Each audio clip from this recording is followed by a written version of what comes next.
Bismillah ar-Rahman ar-Rahim, in the name of God, the most benevolent, the most merciful. A'udhu billah shaitan rajim. May God protect us from the cursed one and unnecessary ignorance. Alhamdulillah Rabbil Alameen, all praise due to the Lord of the worlds.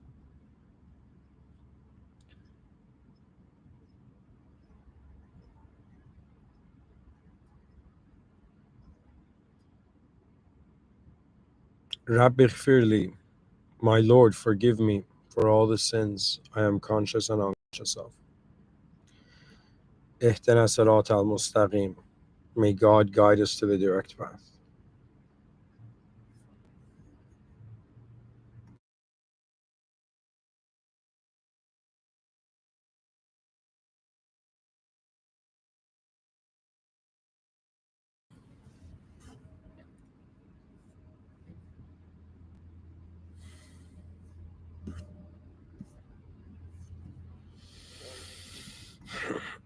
All right, the only way we can go is forward.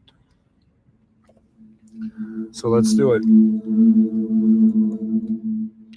So officially, hello everyone, welcome to a lecture.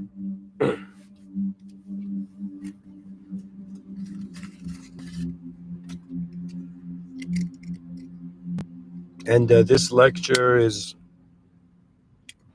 a lecture that I am following my fascination on a pattern that I had come across years ago. I had touched upon it in a talk, but I had never zoomed in on it. And it's this idea, okay, which seems plausible. And this whole lecture is about, like, my style of giving a lecture is I try to explain to you the context and then share with you the concepts.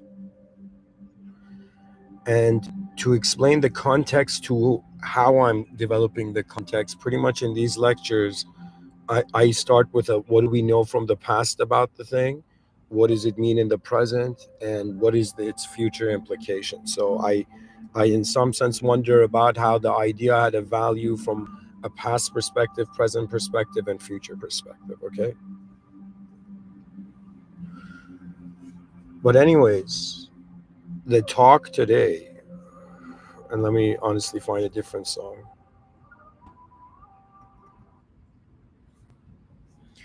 You know, I'm not gonna rush myself, so if you expect me to talk fast, guys, this is one of those lectures where I guess I am, looking more than speaking. But anyways, where I'm gonna go with this.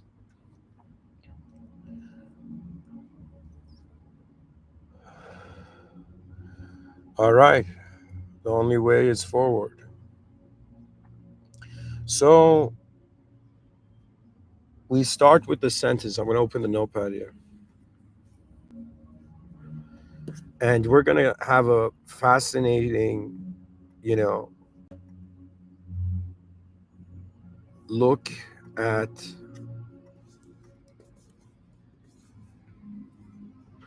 a revolutionary idea. I think this idea can change all of our lives, but it's one of those things I'm trying to figure out here. Okay, there we go.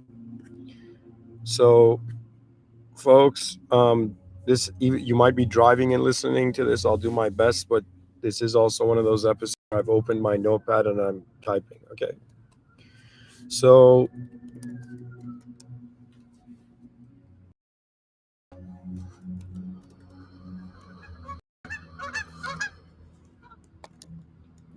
we become. How did I write it? Oh my God.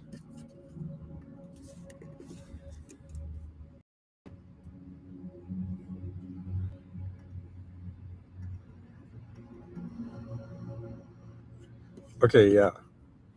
There.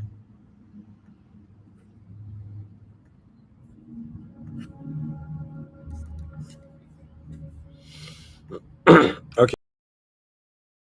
So, do who we needed the most when we were young. Now, I've decided to give a lecture on this phrase. Now, how it usually starts for me is that I see something.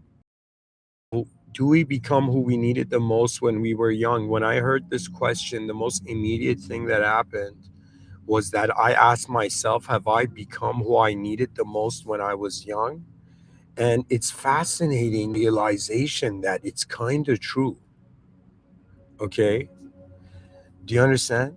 So there is a truth to this ability to be honest with yourself and am I someone right now who my younger self would feel safe around? Do you know, or who would feel it in some sense it needs? Because there is this very profound idea, like I'm diving into it, but I'm going to still explain the concept of the whole context of the whole lecture before I begin. I mean, I don't know. I guess I'm going forward. Okay.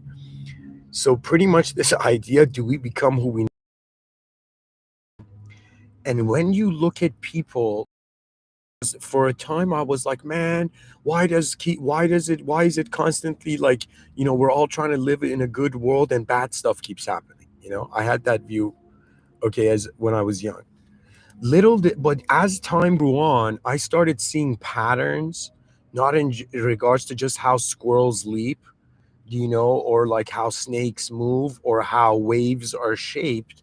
I've kind of noticed that it's kind of like it has peaks and troughs.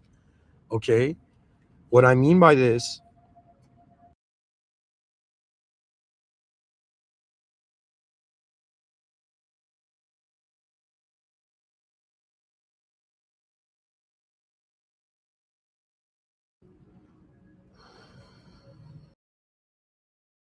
that it's like a sine wave. So good and bad is just identifying with how the line curves, how your reality is curving, you know? Anyways, so, all right, let's see what we can do here.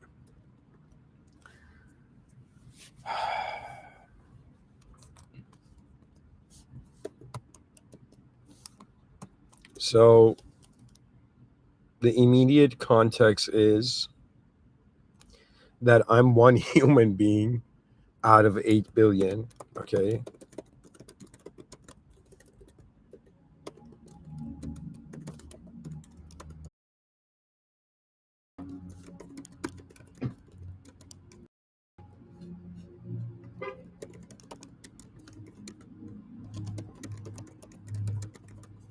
So, right now, as I'm talking about this, we're kind of seeing like, I want to tell you that, all right, guys, I'm just one person right now.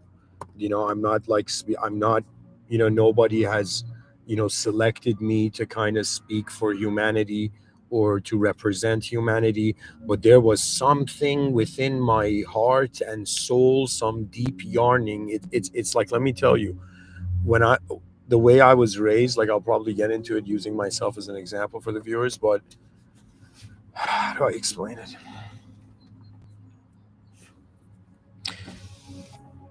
When I was young, I was shy and introverted. So rather than confronting reality, I would, okay.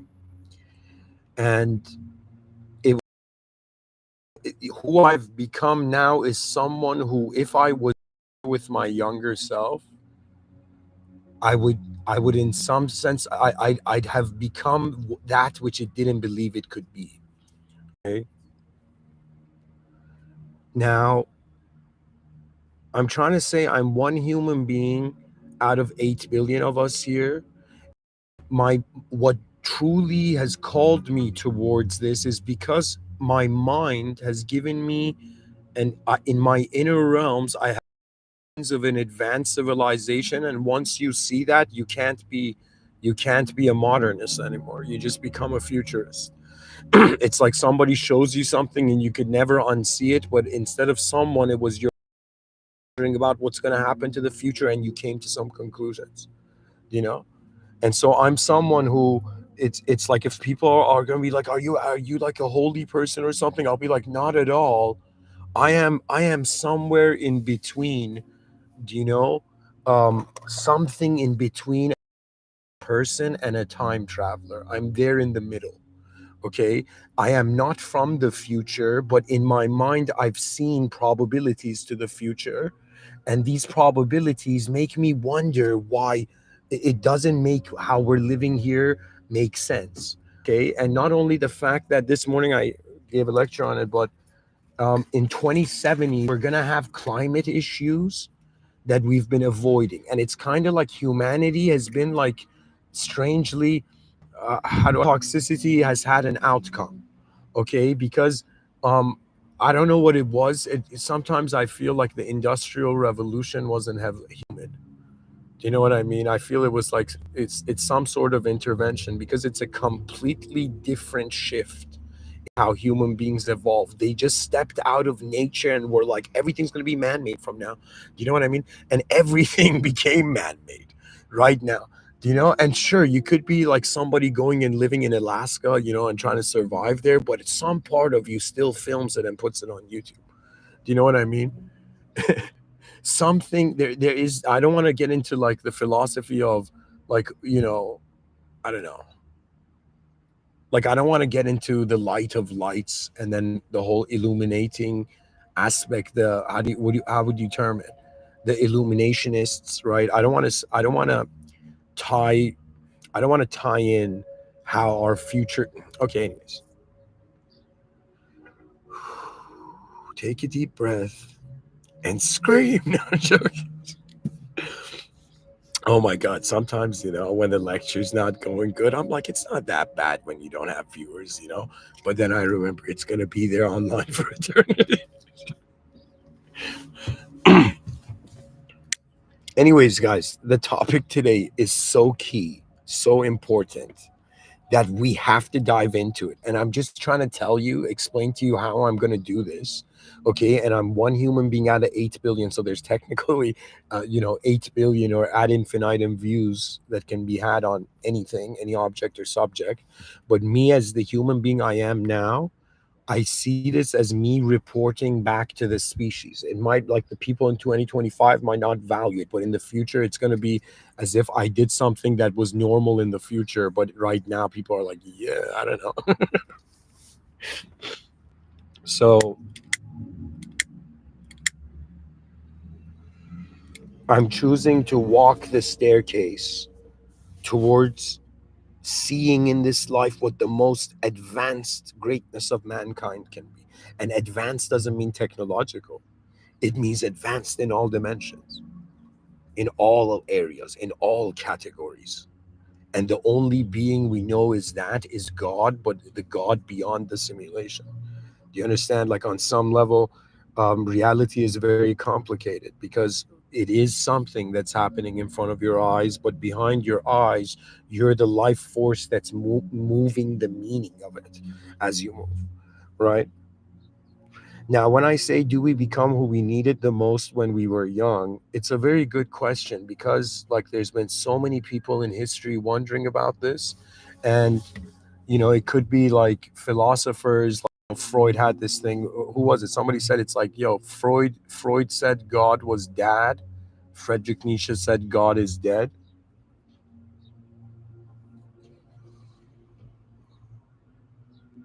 It's like trying to say how many different souls and beings on this planet have had a view. But what I'm trying to say is that we're all trying to explain behavior, but we need systems thinking to not ignore that this is a sort of, collective ordeal.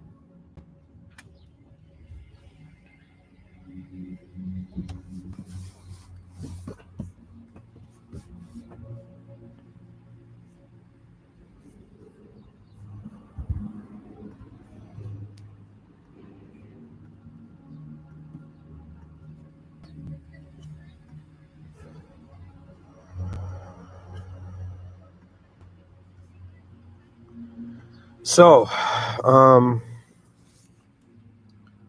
you're gonna see one human being's view on this topic.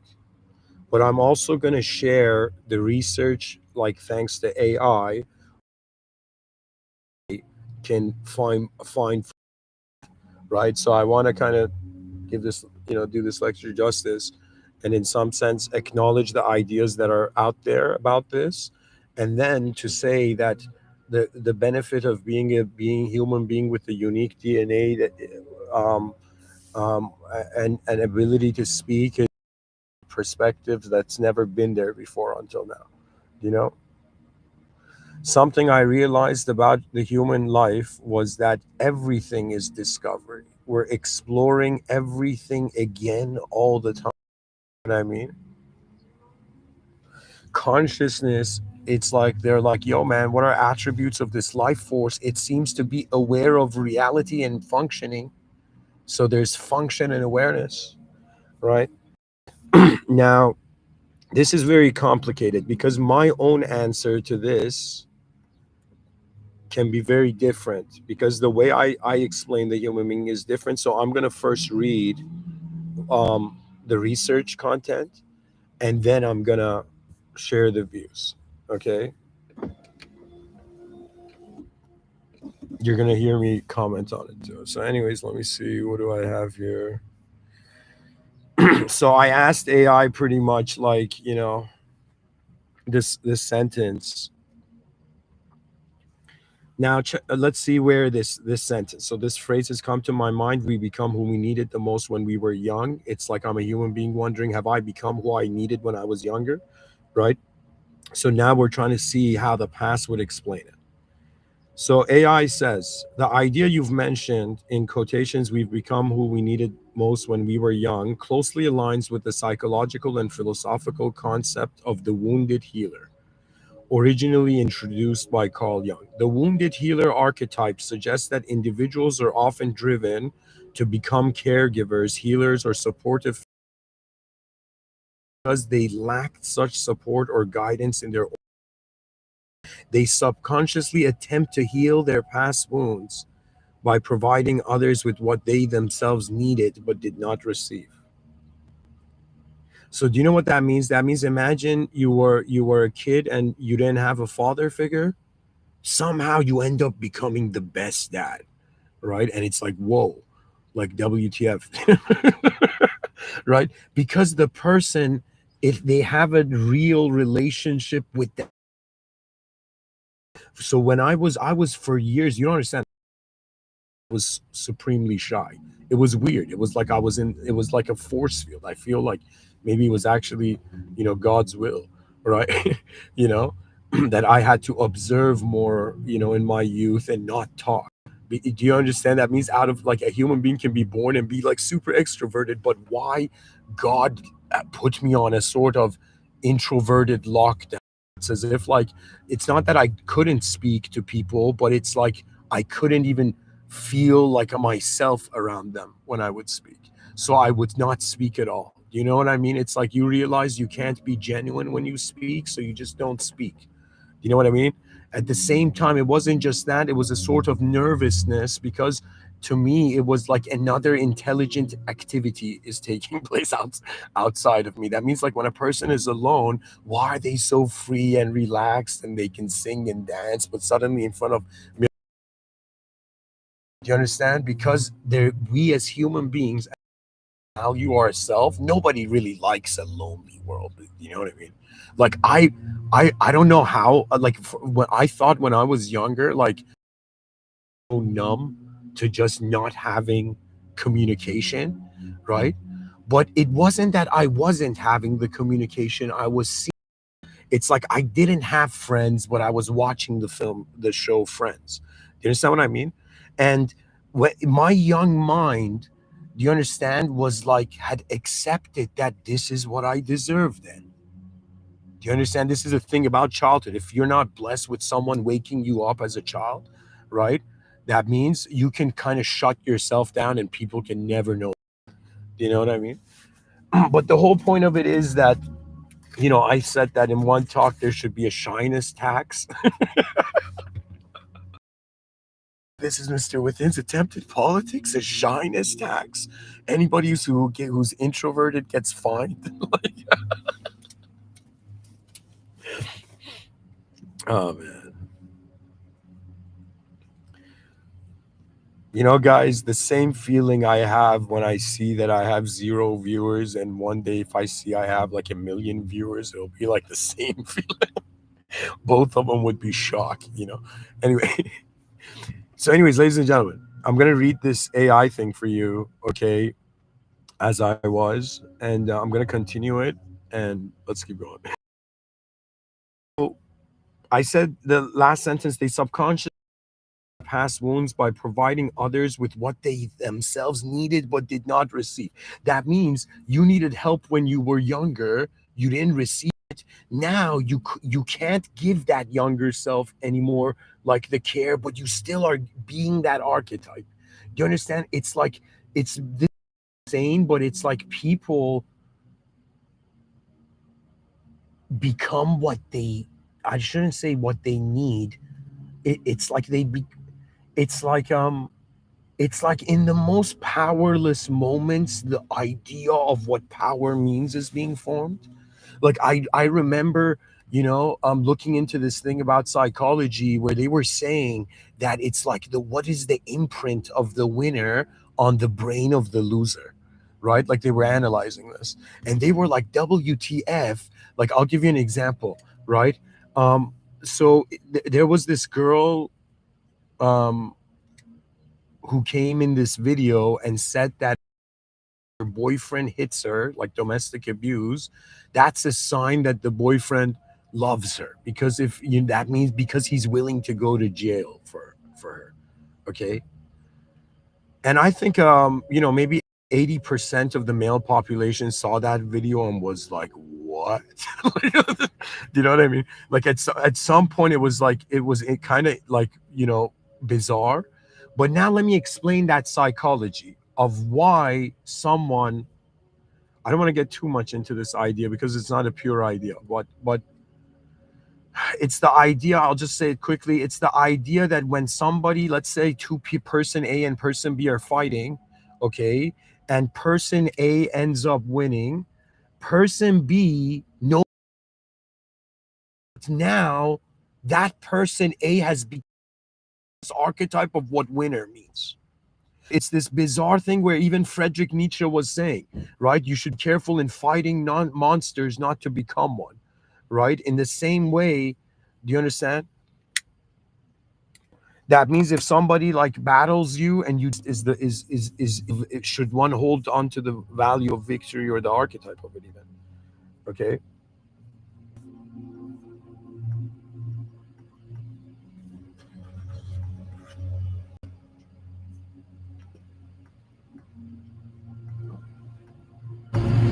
So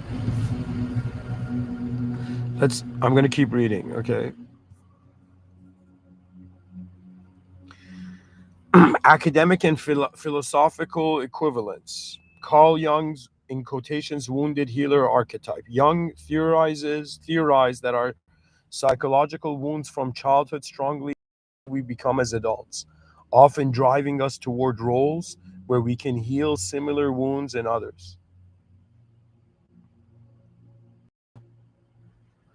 Alice Miller's, in quotations, drama of the gifted child. Miller described how children deprived of certain emotional needs often adapt by developing heightened sensitivity to others' needs. Exactly.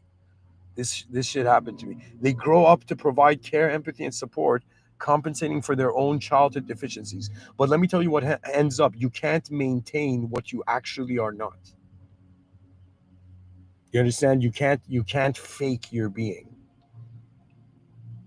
You can act fake in front of people, but to yourself, you cannot fake your being. Your being is being. You understand? Anyways, I don't know if that explained it or made it more complex, but I'm gonna keep going. Then we have Heinz Cahoots. What a name. Heinz Cahoots, self psychology, in brackets, self object needs. Cahoot introduced the idea that adults often seek to fulfill early unmet self object needs such as validation, empathy, mirroring, or guidance, by assuming roles that provide these needs to others.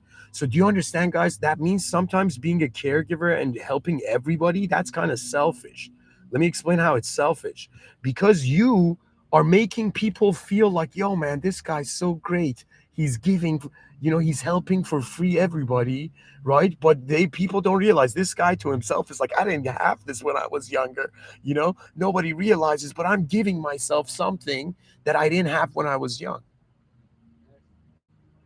Isn't it remarkable that that seems to be a pattern of behavior in human psychology? Then we go to Eric Erickson's psychological development theory. He says, so in brackets, generativity versus stagnation. Erickson argued that unresolved crises or unmet developmental needs from earlier life stages motivate adults towards generativity, nurturing others as a way to resolve their own earlier struggles.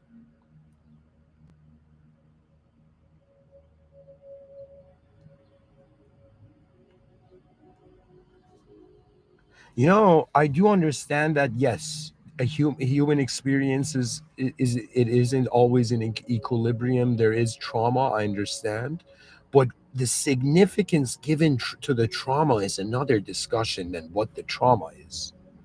You know what I mean?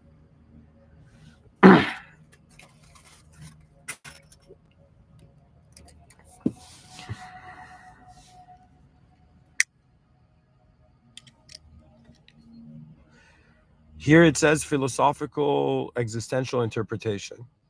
Nietzsche's, in quotations, become who you are. In brackets, it says amor fati. Okay.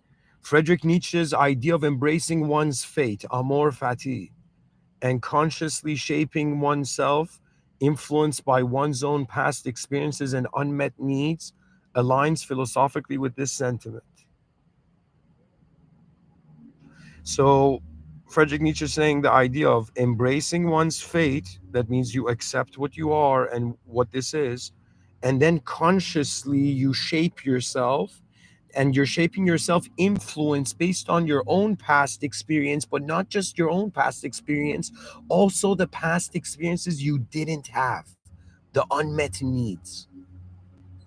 Yeah, I've been onto this for a while. I know, like, do you understand? I've kind of like, I just self-proved my own theory in the sense that we are not just influenced by real, we're influenced by the abstract. Do you understand what that means? That means my past self had a desire from the future, but it wasn't met.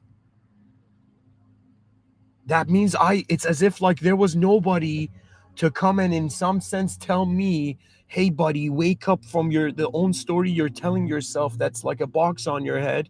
Take away, like, like, I had nobody come and take that box away and be like, yo, there's bigger purposes than you. Who made you so important? Do you know? That means there's a species surviving here. Do you know what I mean? Who was it? That character from Rick and Morty, that character that was like some parasitic memory or something in that episode.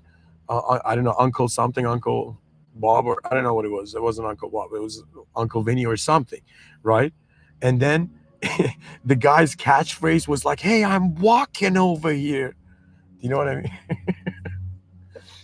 And it's kind of like, "Hey, the civilization, the species is surviving over here." Do you know what I mean? But it was with the Queen's New York accent, which I can't imitate. But anyways,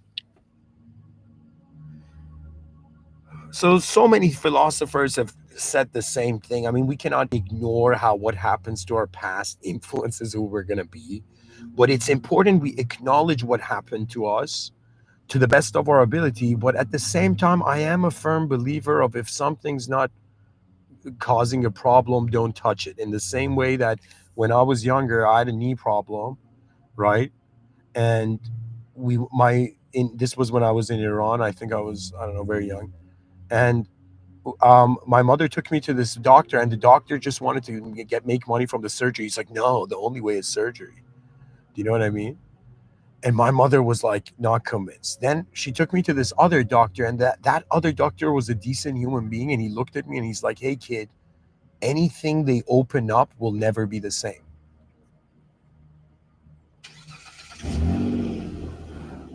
And that was very heavy, right? Because in the same way, I believe not everything in reality should 100% be understood all the time, and it cannot be.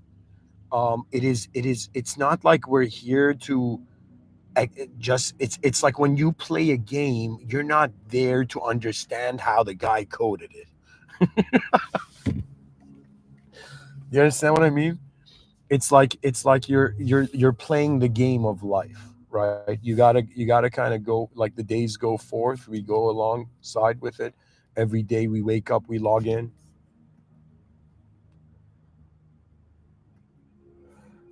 Anyways, guys, here it says AI says simple explanation for academic context. In short, the idea in quotations we become who we needed most when we were young resonates closely with Jung's wounded healer archetype, which academically explains why people often gravitate toward roles that heal or fulfill emotional voids experienced in their youth. Then I say I write him in this prompt. I didn't write it properly, but I said also that could it be that people are becoming what they need, but how do they figure out what identity they need? So AI says exactly that's a profound expansion of the original idea. When people become what they needed, it's often subconscious response to childhood or earlier unmet needs. But identifying precisely what that need in quotations is, what identity or role they should assume, often involves a deeper psychological journey. How people figure out the identity they need. So there's the psychodynamic perspective, reflection on childhood deficits. People intuitively gravitate toward identities that fill emotional gaps from childhood. Example, someone who lacked protection becomes protective. So, an example, someone who felt ignored might become a public speaker, therapist, or teacher, seeking recognition and providing acknowledgement.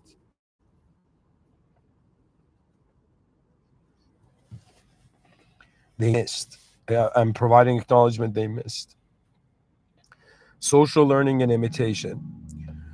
Bandura's what a name? Bandura's social cognitive theory. People observe role models who embody the traits they admire or missed having. They unconsciously or consciously adopt aspects of these admired identities. Then we have Dan McAdams saying narrative identity. People actively construct an identity through personal storytelling. They the identity they in quotations need emerges from making meaning out of past difficulties, shaping a coherent self narrative.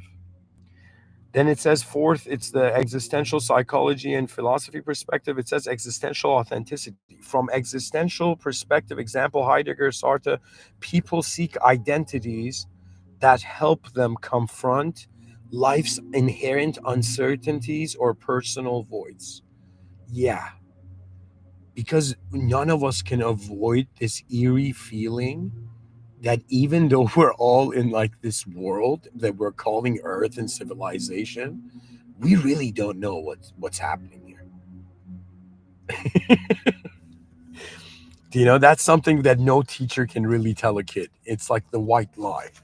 You know, no teacher's like, I can't break this kid's heart. This kid still believes in knowledge.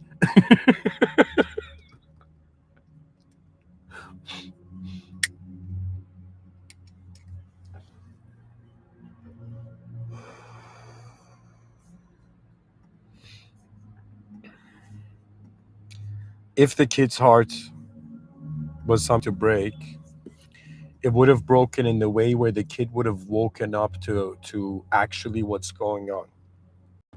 That you could bring the most responsible, confident person on earth, right? And deep, because we don't know who we are, it's very difficult to solidify who we are. Do you understand? That means it's like it's not we're just wondering, we're saying, yo, we're in a world, we're treating it as if the world has a body, mind, soul poetically. But this is not from an Islamic perspective, this is just man's ability to fracture something in something. But it's like,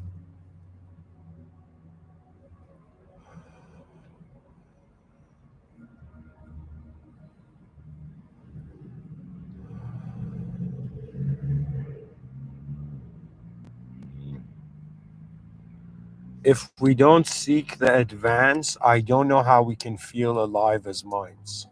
Really, it comes down to that.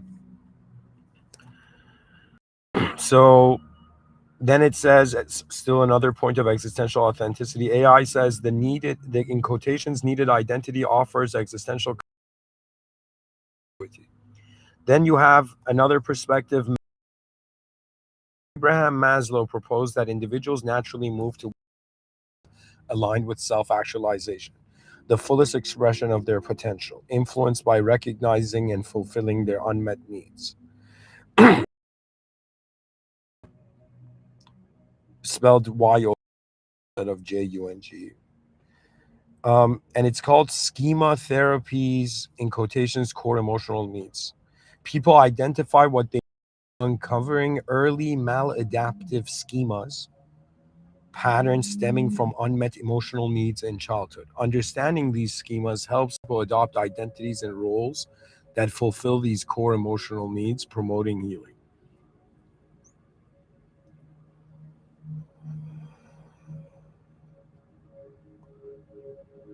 Simple summary: people subconsciously become what they deeply needed, but figuring out exactly what identity they need involves reflecting on past emotional gaps, role models they admire, life narratives they construct, and existential meanings they pursue. Each of these psychological and philosophical pathways helps individuals clarify and embody the identity that fulfills their deepest personal.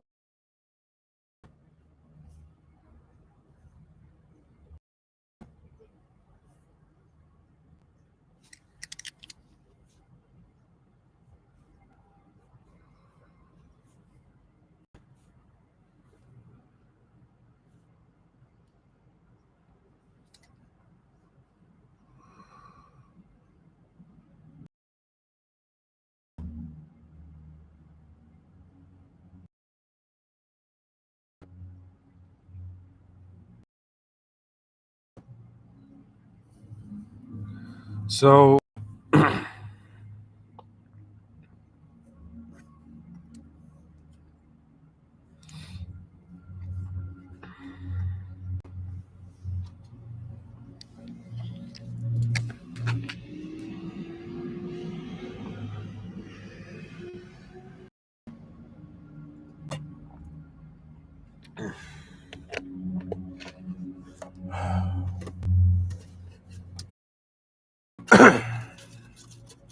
it's very difficult to say that a child can tell who they exactly need when they're young. But it seems that the absence of certain things, attributes, makes the child have those attributes in the future. Do you understand?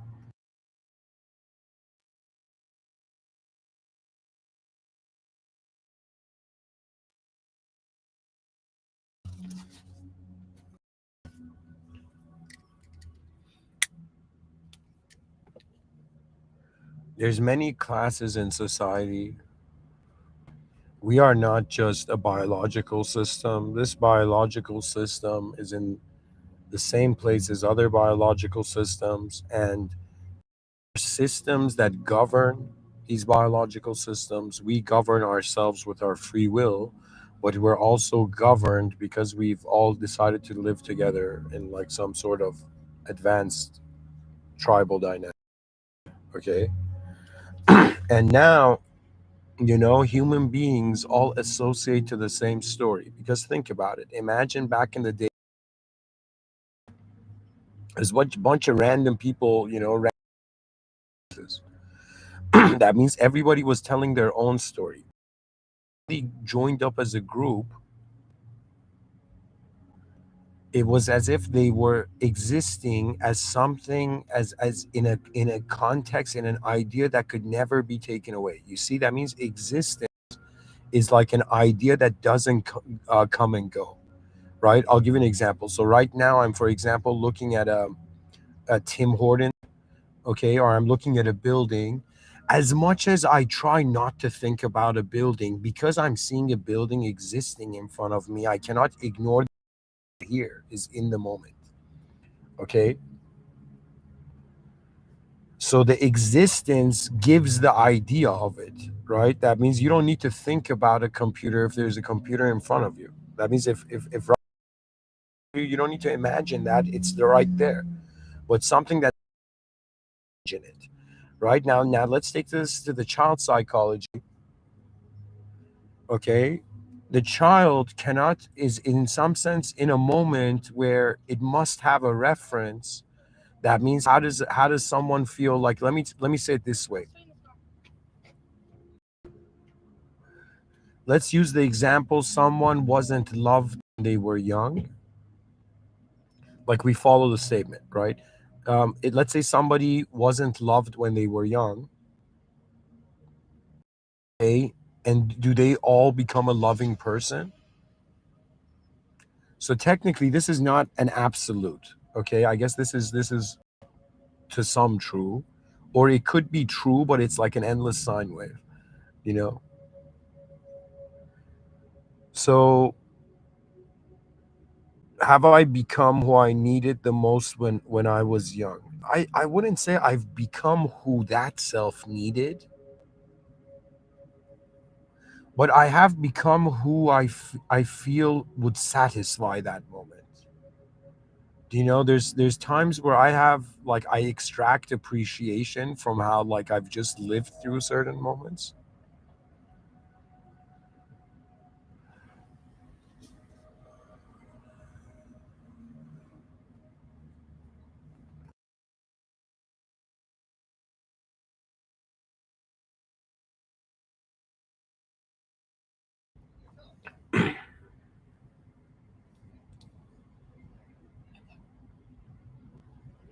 Now imagine, it can't be like that, guys. Imagine someone wanted like Superman when they were young to come and save them.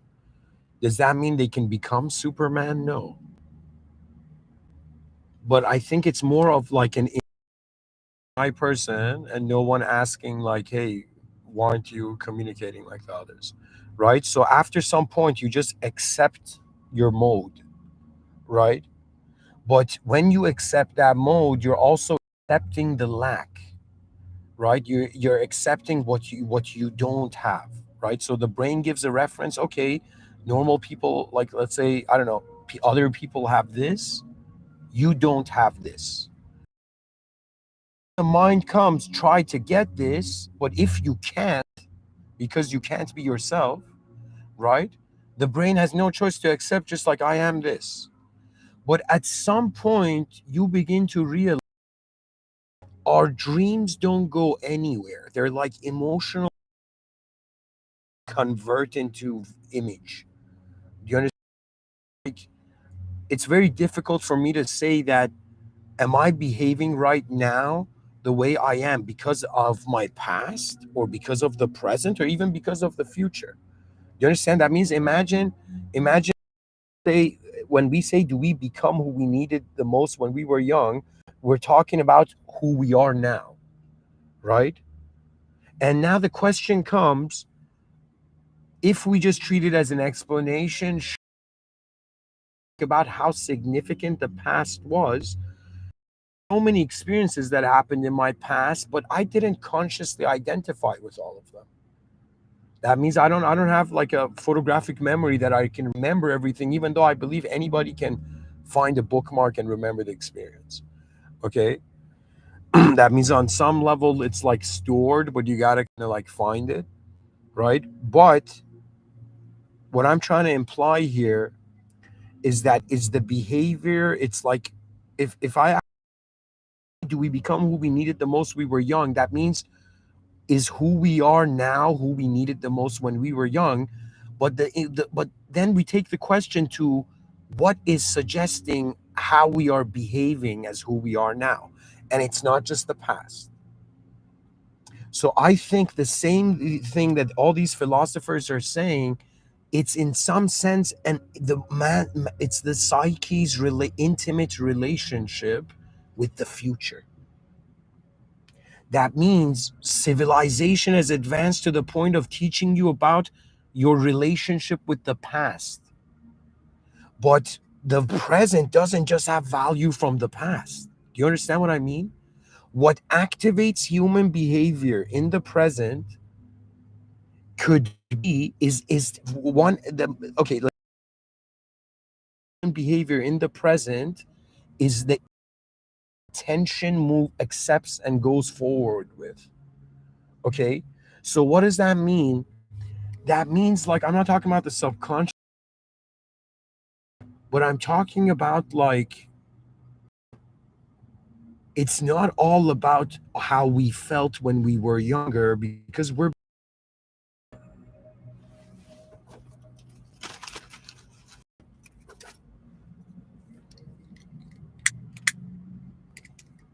think of it this way. If you have become who you were when you needed in the past, okay, who you most needed when you were young, if you've become that now, let's go further with this analogy and be like, this person who you are now, what does it need? Who does it need that it's going to become? Do you understand what it is? It's like you can feel your future self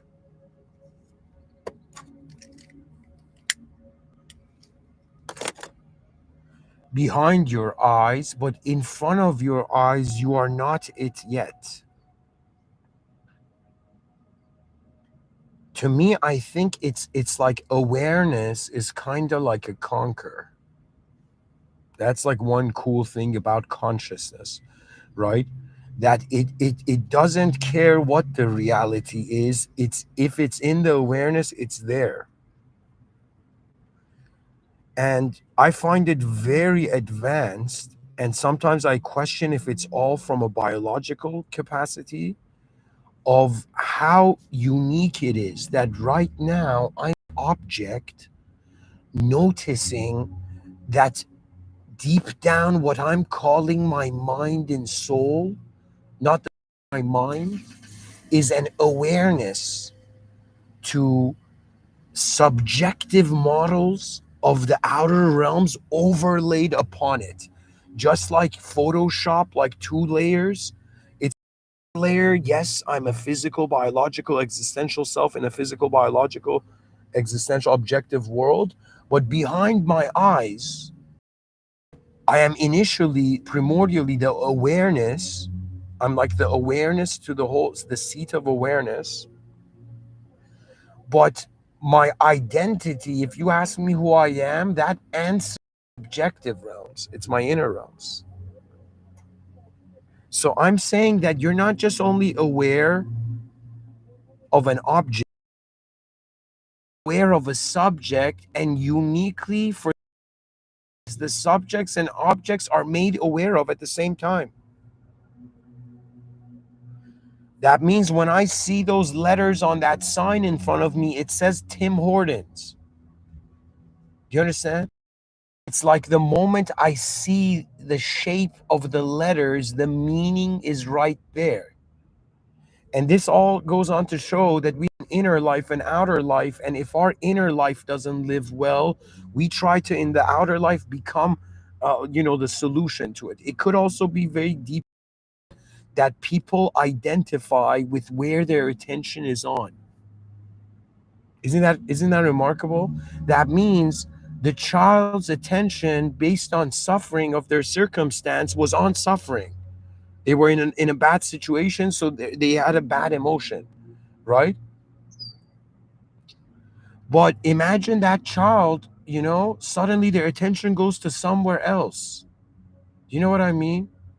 Like why is it that when somebody does something embarrassing, they recover from it easily, but when something, you know, do you know what I'm saying? Like, I think our attention is giving reality the significance of meaning. And it's where your attention is. So imagine a child is not being loved when they're young. So their attention is on love. It doesn't mean they're becoming who they needed. Their attention is on love. So then they move and they towards that reality.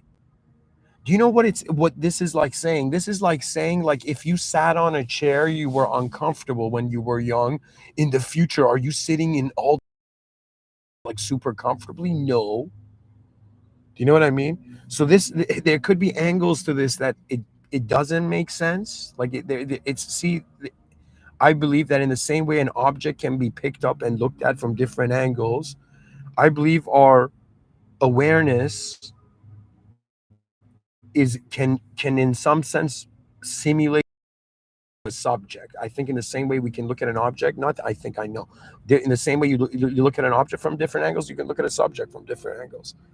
Most human beings, though, the way they look at the subjects through different angles is through the trio of time, past, present.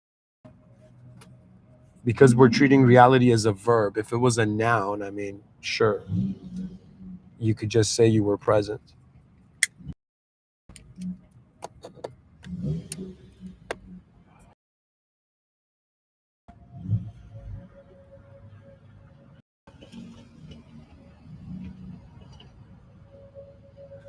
So I would say yes and no. It's actually where our attention goes, meaning from. So, do you know what that means? That means imagine a child is like suffering, is not being loved, and then you quickly put that child in a loving environment. So, wait a minute, need something that they're not going to get because nobody knows what the subjective standards of, let's say, a child is. Do you know what I mean? There's like beings who've been around, and the more you're becoming aware of how there are sectors of function. Like that means there are systems going on here. A system could mean yourself, like a biological system, or a system could mean something you're in, like, for example, a political system, a societal system, a sociocultural system.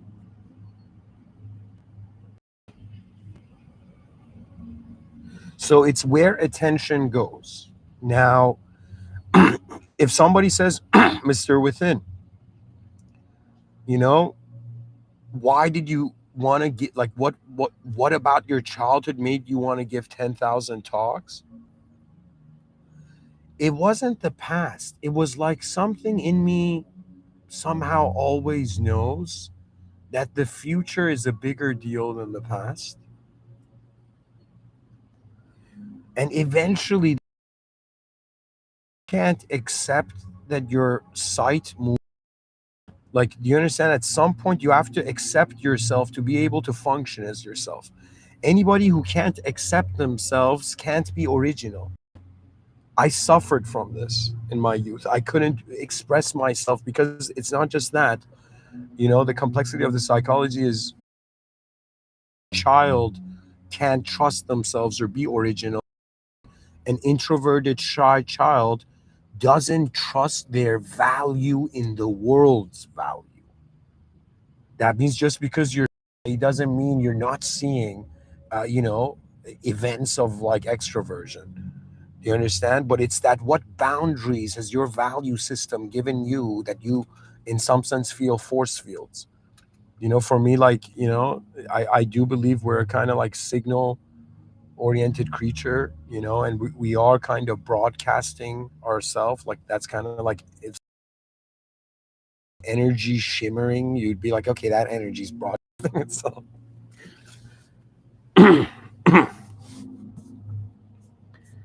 So, anyways, I guess I wanted to bring your attention to this, and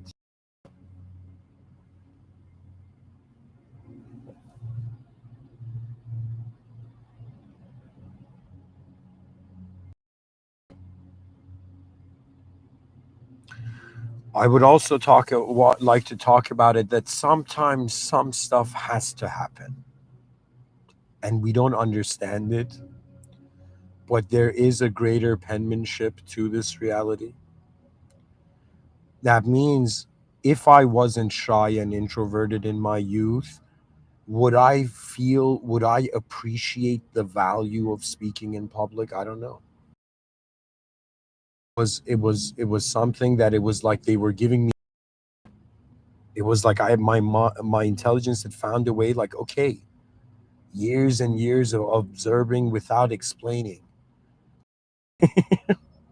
It was like a slingshot. My introversion was like a slingshot, and then at some point, I was thrown into realizing that there's way more important stuff than me going on.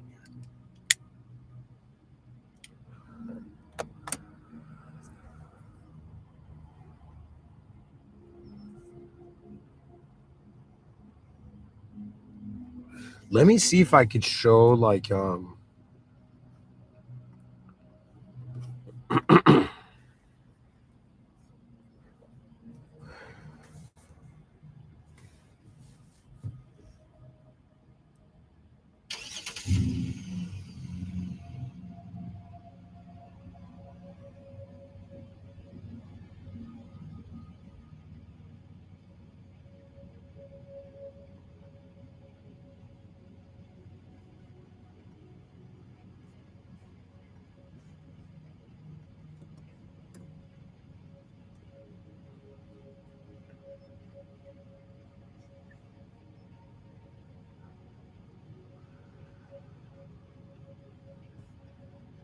anyways, folks, where I'm going with this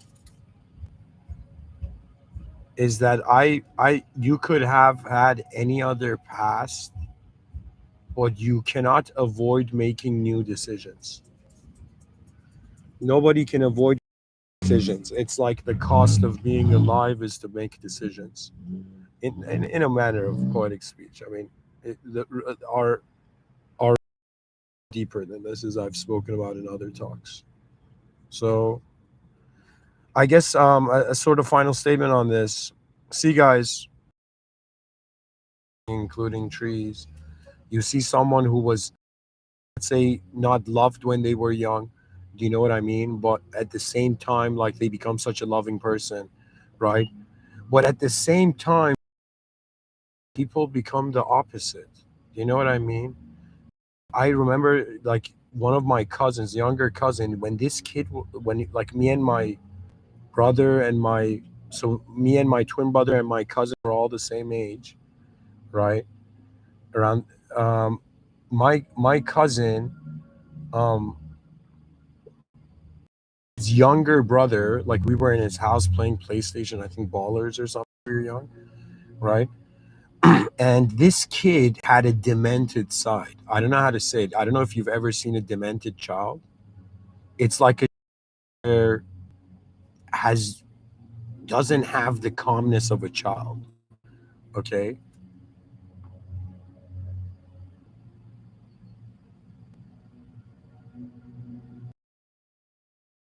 that kid became a decent person after. So I don't know. Maybe maybe everybody needs just a decent person in their lives. You know. Be honest, on some level, I think it's kind of like the Transformers movie. I think that this might sound bizarre, in front of our eyes, we're not shapeshifters, but behind our eyes, we're an attention to abstract values that come and go. Kind of like your attention shapes your meaning. Do you understand? That means like if you're in a coffee shop and you ask what life means, you'll be like, okay, life means to be in a context defines the value of the concept. But we human beings, because we're aware that we're aware, we can discriminate that just because coffee shop doesn't mean I'm a coffee drinker. You know, we can release ourselves. We can be aware of our objective positions in reality and our subjective positions. But the issue is they make you think you're only an objective being, and then they tell you you need therapy for the subjective aspects of you, right? Do you understand that everything is a noun? So they when they see results not goes expected noun like reality.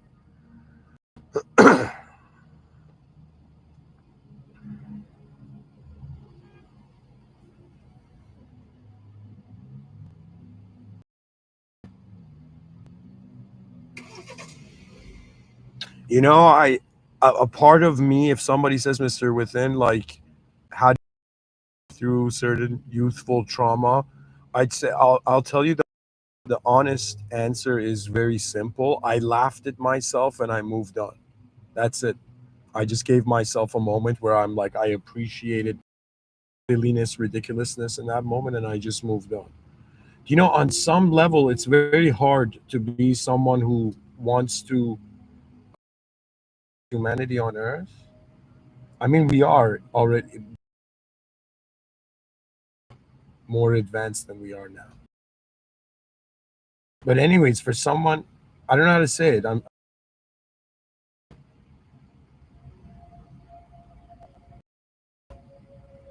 The meaning I think everybody seeks in their life is a constant fulfillment of of incompleteness. But as not just a religious person, as someone who believes that you're designed here to notice the higher power species on this planet, it makes it very interesting to realize that there will always,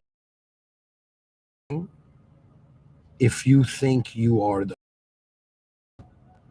doesn't matter how, it doesn't matter if you're born a princess, okay, or if you're born as, whether back in the day you were born as a princess or you were born as a, peasant. You know what I mean? It doesn't matter. Ultimately, human beings are creatures that they seek meaning. They are a form, a format, and it's like we're a character in a video game. And now the only difference is that our decisions also give the game meaning. It's like as we decide, it finds meaning. Decisions, like if I had a time machine, and I wouldn't go back in time, but if somebody was like, okay, if you did, what would you say to your younger self? I would have gone to my shy for all of those years, and I'm like, you just haven't decided that it's okay to be who you are, but it is, because we're all going to die anyways. Not because of that, but just it's okay to accept who you are, because it's happening for the first time.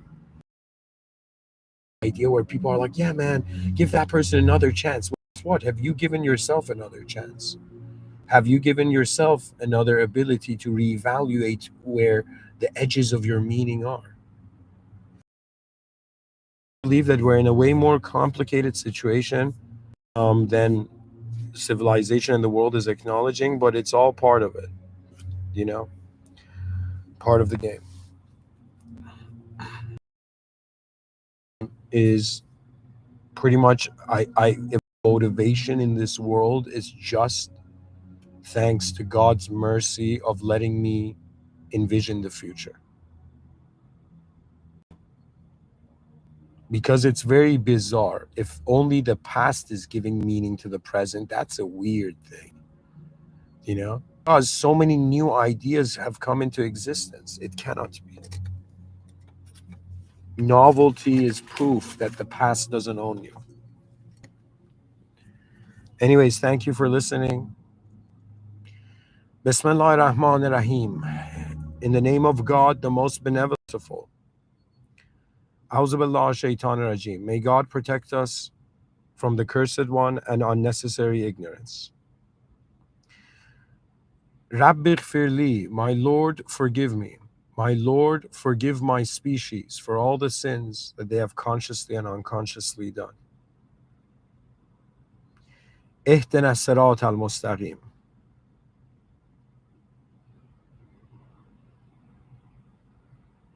May God guide us to the direct path. May the most advanced, may the greatest guide humanity's greatness. That means may the most humanity with its most advanced expression. Because I believe we are here for that. That means if man is here at all, like I said, the term illuminationist. I am not an illumination, but the idea technically means that, I mean, they're kind of obsessing over light, but the idea is like you are your soul is like the it's like you are like similar to the moon to give off its own light. It is the sun's light that reflects off the moon. Similarly, in certain, let's say, ancient views, the idea was it's like God, we are reflecting the higher worlds as a being, something that other beings are not capable of. For example, bizarre, but it's like it's very why beauty and love were evolutionary choices. Even the hardest thing I think to explain is why evolution wise this creature became conscious, and why after it, why would it become conscious of its suffering and pain. That means evolutionarily you're enduring all of this unconsciously, nobody's getting hurt, nobody's getting upset, no idea of self or ego, but suddenly it's a survival strategy, doesn't make sense. Why would you in pain? Isn't ignorance bliss? Something took us out of the ignorance is bliss that all the other species are in, right? Now, the evolutionary perspective, but for me, I think that reality is way more simulated than evolution can explain. And I believe that it is important to be logical and to wonder about the sequence of the images that form reality, but at the same time, logic is limited to only the known variables. But when you look at a dynamic system, not a closed system, right? An open system, very hard to play the noun game because whatever you think you are now, there is a potential of you. It's as if like if imagine a person. This might sound bizarre, right? But if imagine if somebody had, let's say, dark thoughts and they were looking at a bridge the wrong way. It's as if imagine their past self suddenly, and their past self said, suffered so much. This world is a cruel place. Remember your memories and all this stuff, right? But imagine, their future, like an angel came to him, and how dare you get rid of something you can't even truly understand?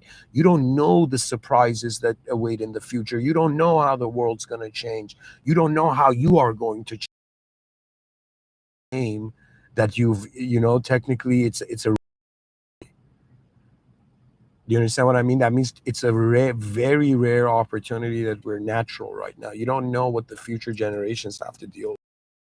They have to deal with like the sadness of epistemic. They have to deal with soul simulations, and they have to deal with like the artificial and the real kind. Right now, we know that we're natural. We're natural beings. We still make mistakes, but I'm telling you, give it like maybe 20 to the next 50 years, 100%, I think. Everybody's going to have an AI assistant, and people who create phones are going to really invest in like anti-gravity technology and floating technology, because in my science fiction I saw it that in the future people, you don't have a phone anymore. You have like this like advanced golf ball size thing following you, like above you. So if you saw a crowded street, you'd see all these small, like golf sized kind of like floating gadgets above everybody. That means you don't have to worry about your phone is following you around. And at the same time, it's not just a phone, it's the most advanced technology in regards to scanning, surveillance, and updating you all the time.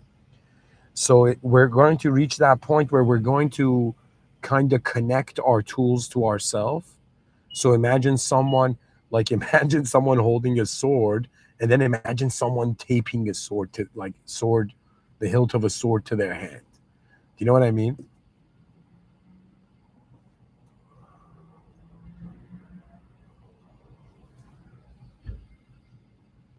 But anyways, thank you for listening.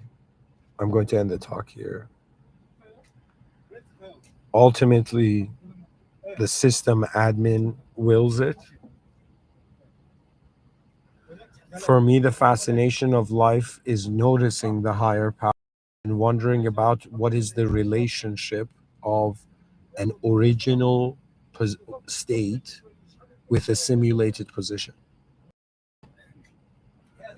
Anyways, thank you for listening. Alhamdulillah Rabbil Alamin.